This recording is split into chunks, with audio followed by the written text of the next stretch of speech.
The Untold Stories of Clewiston, America's sweetest town, is being made possible in part by the City of Clewiston, the Hendry County Board of County Commissioners, and the Clewiston Museum.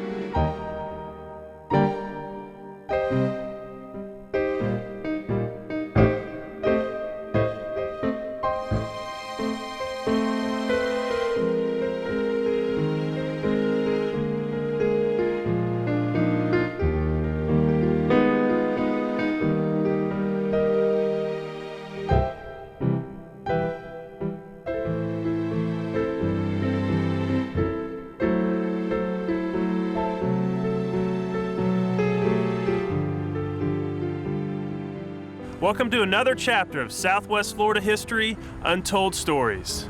Today we'll be exploring Clewiston, located on the southwest shore of Lake Okeechobee, America's second largest freshwater lake.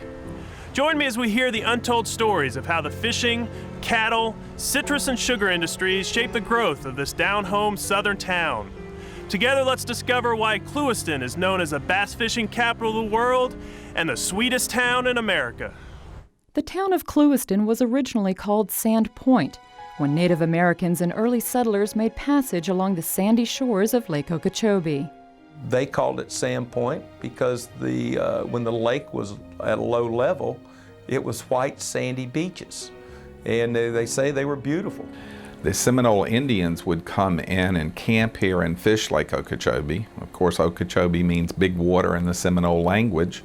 My neighbor that I'd lived next to my whole life walked from Arcadia in 1917 with her family behind a horse-drawn wagon with a mattress in it. And she described it just like you'd see the tin pots clanging on the side, and they walked to the southern end of the lake. They would have fires, and at times the Seminoles would come up in their dugouts, poling through the area, and actually use their fire. Ms. Lawrence, this lady's name, Jewel, she says they were afraid to go out and they'd use the fire, and after the Indians would leave, her daddy would go out into the back and find a turkey tied up in a tree, thanking them for the use of the fire. Early adventurers were hired onto dredging projects to drain the area's swampy waters into canals. The newly altered landscape enabled farmers to cultivate the rich soil, which produced a variety of fruits and vegetables. When my grandfather came here, it was all underwater. People couldn't live here because of the water. So they were hired to drain the Everglades. The last true pioneers, like my grandfather, Carl Berner, would actually dig and pump the soil out of the way and dug these canals. And if you were to look at an old map of Florida, see the original canals that are connected to Lake Okeechobee, and they became the highways at that time for commerce. They came here because of the muck and the fertile soil, but they came here to grow beans. They were bean farmers. And as they drained the Everglades, they showed more and more this fertile soil. There was some local people who grew produce, truck produce in the area, and they would truck it up to Moorhaven and ship it out, and it would go by river to Fort Myers.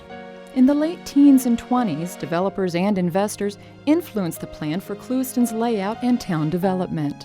In 1919, there were two developers from Philadelphia named John and Miriam O'Brien. They had been up in Moorhaven. They were looking to develop a lakefront resort community with an agricultural industrial base to it. They went to the Exchange Bank in Tampa. The president not only lent them money, but invested in their company, and that man's name was Alonzo Clewis. So to honor him, they named their company the Clewiston Company, and that's how Clewiston got its name. The O'Briens also hired the preeminent city planner of the day, who was John J. Nolan. He was from Stanford University, very well known for designing communities throughout Florida. The odd thing about Clewiston is that they have pretty much stuck to that original plan. And if you look at the design of Clewiston, it almost looks European with the circular roads, and it's a beautiful layout. It's unlike most cities in Florida. A two-story wooden building with a hotel started by Japanese settlers served as Clewiston's first town center. There were a few Japanese who were pioneers here. The Watanabes were the servants of Mrs. O'Brien. And I think when the O'Briens went back to Philadelphia, the Watanabe stayed in Clewiston and had started their business. The first business district really was the Watanabe Hotel. It was a old wooden two-story building. Downstairs in one corner was the First Bank of Clewiston, and there was a department store, Parkinson's department store. And the Watanabe, they were known as Madam and Mrs. Watanabe, who ran the boarding house and restaurant up in the top floor of the building. These Japanese that started Clewiston were very beloved by the people here. Over the years, Clewiston's first bank grew steadily along with the community. The Watanabe Hotel that housed the First Bank of Clewiston in 1922, First Bank was started with $15,000 in capital. Today, to form a bank, it takes probably $6 to $7 million in capital. So it was really formed on a shoestring. Our first cashier and president of the bank came from Georgia, and when he wanted to go fishing, he simply went around town and contacted the merchants in town to see if they needed anything, and if they didn't, he closed the bank and went fishing. Made life very simple at that point in time. But the bank survived the Depression. As my old boss used to say, that the front door was closed, but the back door was always open, even during the bank holiday in 1933. Early opportunists discovered the area's mucky soil was perfectly suited to grow sugarcane. Mr. Dahlberg came to the area, saw that it was a good place to grow sugarcane. Mr. Dahlberg bought the Clewiston Company and formed Southern Sugar Company. It was not for the sugar, it was for the bagasse, the leftover, and they made Celotex board out of it. That biomass that is left over is called bagasse. Now, if you want to be a local, it's pronounced bagasse. But he made a fiberboard out of it. His plants were in Louisiana, and he wanted to expand his manufacturing of Celotex because there was a great demand for the board and building. Mr. Dahlberg also needed someone to run the Southern Sugar Company for him, and he hired a man by the name of Mr. Percy Bishop, who was out of Cuba and had expertise in growing sugar cane and manufacturing sugar, refining the cane juice into raw sugar. Even with a small business district and agricultural industry underway, early Clewiston residents had varying impressions of their new hometown. Mother was very perturbed, as she told me later, about arriving and into just a wilderness, complete wilderness. There were no buildings, she said, I can't raise two boys in a place like this. And she was literally in tears. And Madam Watanabe had fixed a meal for her, so Daddy said, dry your tears and come on down. But she quickly acclimated herself to the town. Clewiston was a very small town. We had unpaved streets. You could still park on Highway 27, and it was a lot like the small town I grew up near in North Carolina. I was ready to leave. I thought my father had done the worst thing in the world to us, and I was not alone. Everybody cried when they came here. But it wasn't long before we learned to love this little town. Along with the growth of the 1920s, devastation hit Clewiston with hurricanes in 1926 and 1928. Residents anxiously awaited news of the storm's inevitable damage. My father had the Western Union office, and in those days, all business by major companies was done by wire, not telephone. His office was where everybody gathered when we were having a hurricane, because he would have the information coming in by wire. So that was always exciting. when the Herald did a 6-part series on my grandfather, and it was titled The Worst Day of His Life. When the Hurricane of 28 came through, the storm was just ending, and they came to him and asked, Carl, will you please get a boat and go to Lake Harbor and South Bay to see if anybody else is left alive?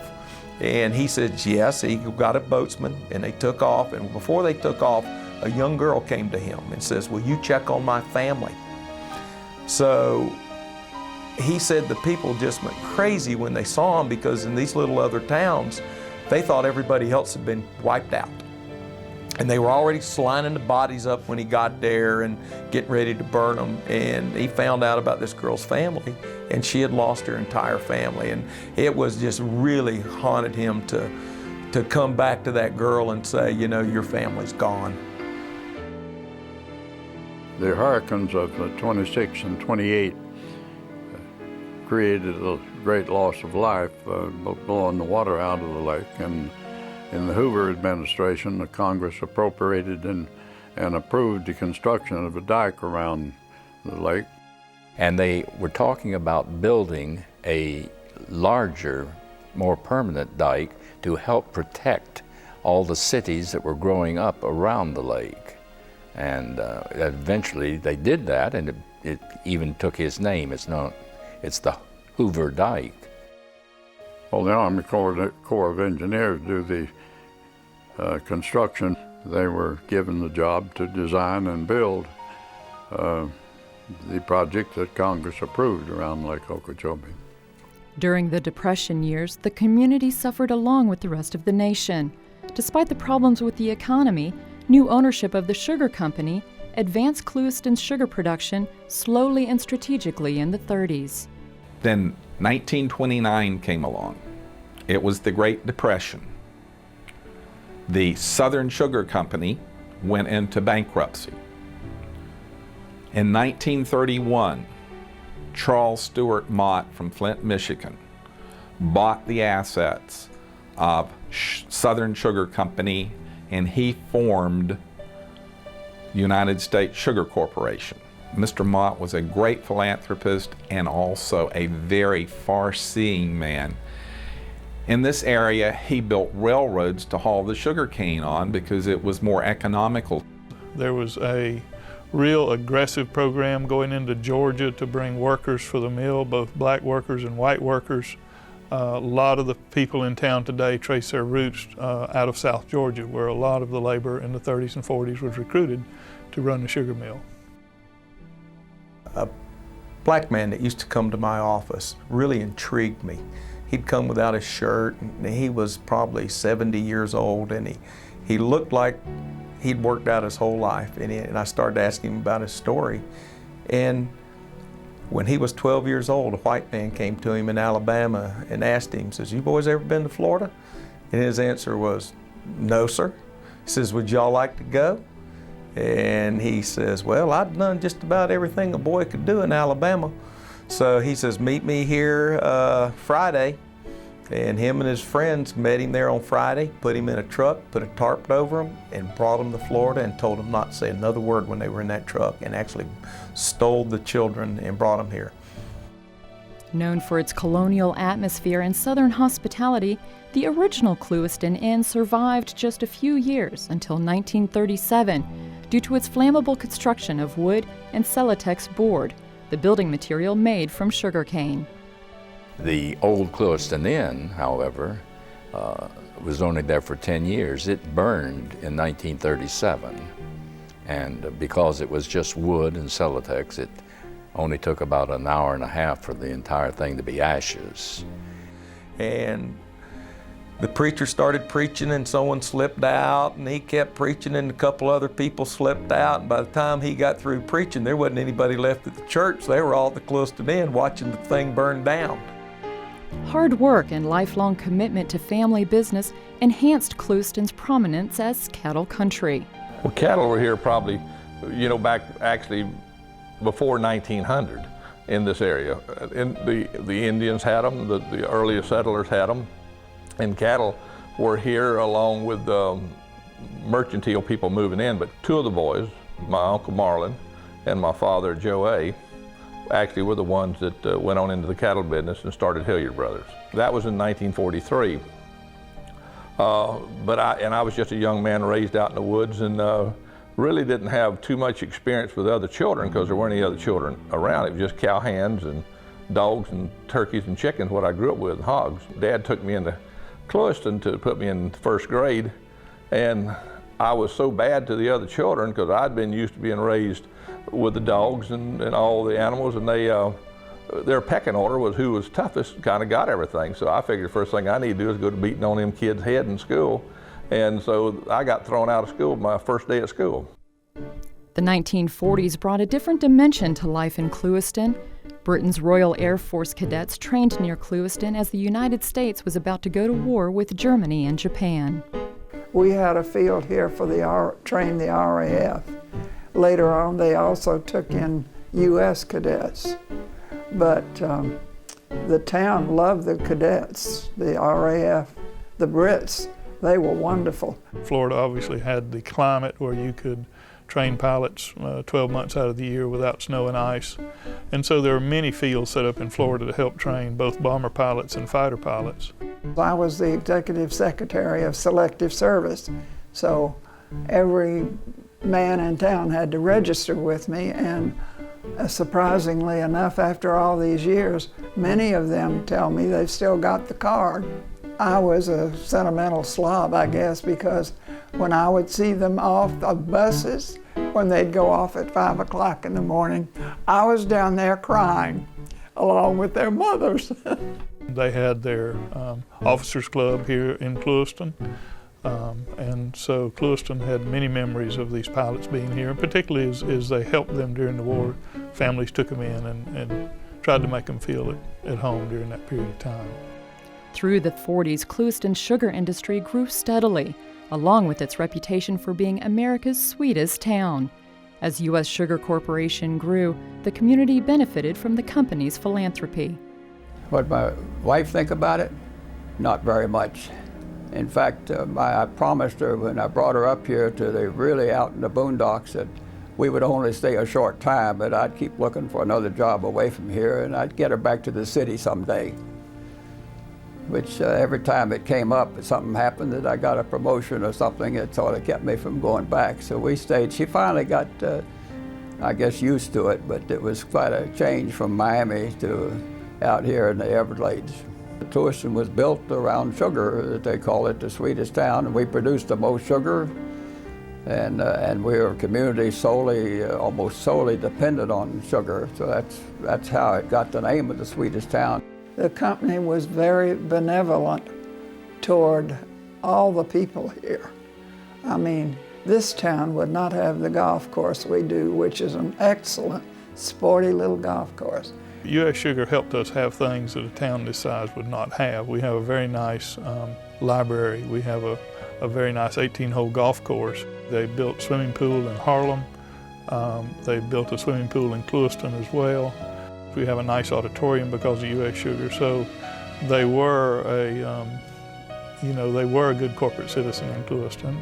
Soon after the United States severed ties with Cuba in the early 60s, when Fidel Castro came to power, Clewiston experienced a major influx of Cuban immigrants. And when Castro took over, actually the USDA, the U.S. Department of Agriculture, came to this area, to the Glades, and they asked people to grow sugarcane. And so we had one mill at that time here in Clewiston, and during the very early 60s, we built 7 additional mills in the Glades area. The people in Cuba who had been the technicians and the owners of the factories and the farm owners and that, they immigrated out of Cuba to the United States. So that gave this area the technology to expand. It gave them the manpower to expand. And as these folks came, they were a real blessing to Clewiston because of the culture they brought with them. These were fine people, educated people who in many cases were doing manual labor because that's all they could do since they did not speak the language.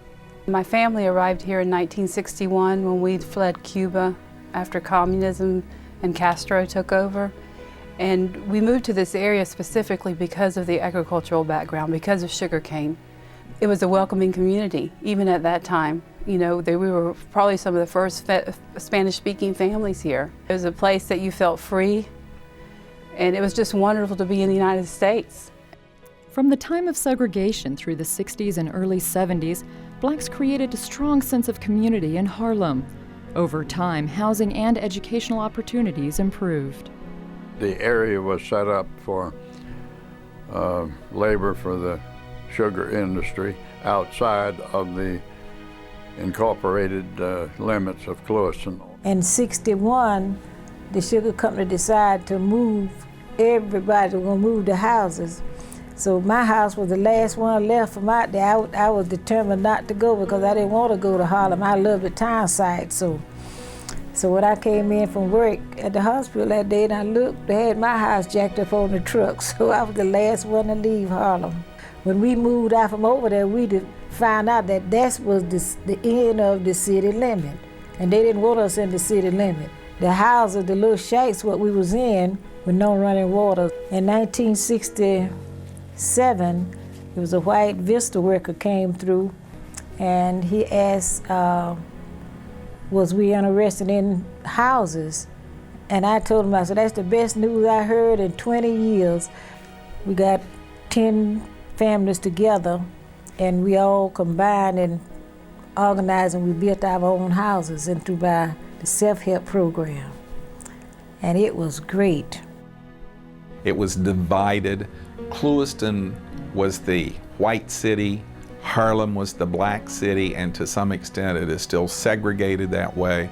There was a time when there was a white high school here and there was a black high school here. Today, of course, there is just one high school. Maintaining local resources in education and healthcare while also remaining competitive in the global economy are priority challenges facing the Clewiston community.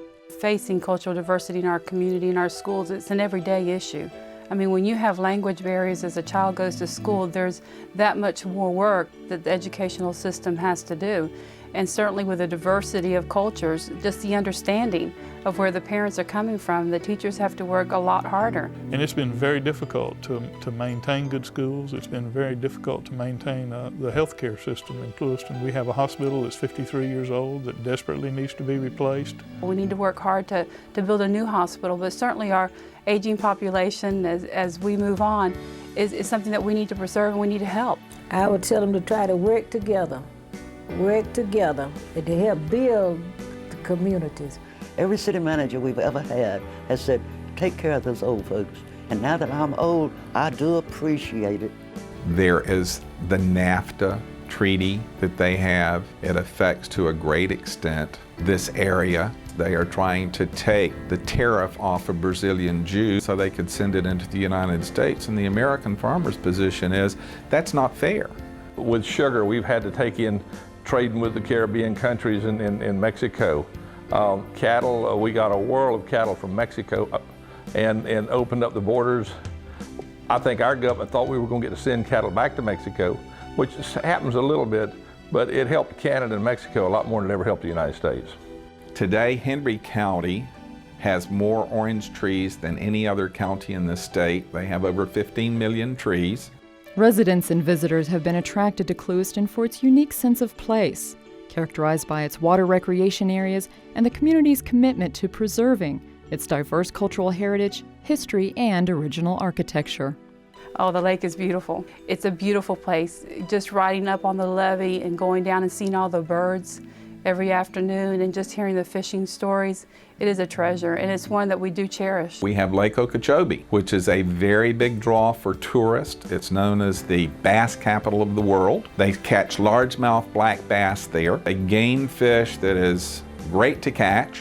Almost everything we do in Clewiston, Miller has a hand in, and I know we wouldn't have a museum if he hadn't been very generous. We've been very fortunate that people in Clewiston have brought us things to preserve, their pictures and other things that they just did not think were important, I guess, and we've been able to preserve them. In a generation, you realize how much is lost that in such a hurry. Preserving the past, it is very important. Your cultural inheritance, your family inheritance, not knowing where your roots are from. That's why I think it's so important to preserve the roots that we have here in this agricultural community, because times do change. Through the years, there's still some wonderful examples of older buildings, specifically the Clewiston Inn, that is on the National Register. And we're proud of our buildings here that are older, and we're helping to preserve them. Clewiston, a center of agriculture, water recreation, and Southern charm, continues to prosper and address the diverse needs of its community. From its early development up to today, it's obvious why this town and the special community that grew up around it is called the sweetest town in America. Join us next time as we explore another of our Southwest Florida communities and open another chapter of Untold Stories. You can just do so many more things when you're in a small community, and I guess people are called on to do many more things, not near as specialized as you might be in a larger community. I think our greatest thing is our city commission. The people, there's no doubt about that. Growing up out here probably has given me a world respect for open country. I just love children's. I love people's. Made such wonderful friendships here. Many of them over many, many years. There are several things that make Clewiston special. The lake, it sits on the shores of Lake Okeechobee. It's great for fishing and that. To order a video of this program, call 1-888-824-0030 or visit our website at WGCU.org. And please refer to the program number on your screen.